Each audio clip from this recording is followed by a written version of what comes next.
So it should come as no surprise this morning that late last night the governor scrambled to do a competing press conference today at 11:30 because he doesn't want you all to hear what we're going to talk about today.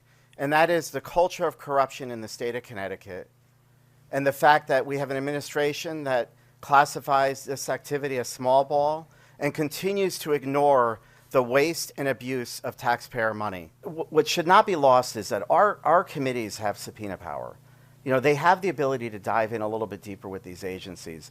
The last time I saw the subpoena power issued, ironically, was when we had a Republican governor and we had a Democrat legislature. Unfortunately, the state of Connecticut is now mired in one-party rule, and we have a legislative branch that isn't willing to scrutinize the executive branch.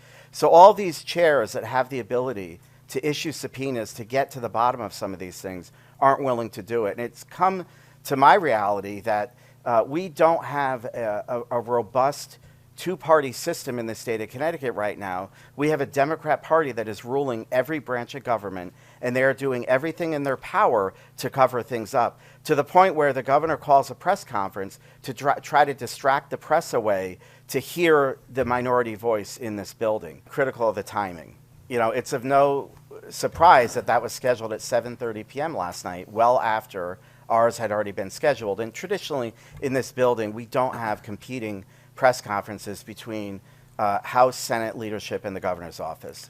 The governor chose to do that.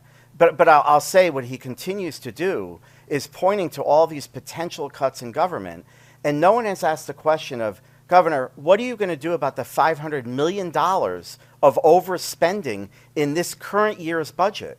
No one talks about it because it's draining our revenue cap fund, it is draining our surplus, and everybody thinks it's all okay. What is he going to do with the $230 million employee health care that he didn't budget in his current budget? We have existing holes right now in the state of Connecticut, and no one is minding the store. They are all acting with Trump derangement syndrome and attacking the federal government when they need to be focusing on what's going on at home. We need to start paying attention of what is going on in our own budget process. When I hear from people on the streets that the governor is already saying we're not going to do a budget until the fall, I need to remind him and all of the Democrats, we have a constitutional obligation to produce a balanced budget by the end of session. And this is a theme I've been saying over and over again, just like we have an obligation to put 5 people on Pura, because the law is the law and it matters. And unfortunately, the governor doesn't seem to agree.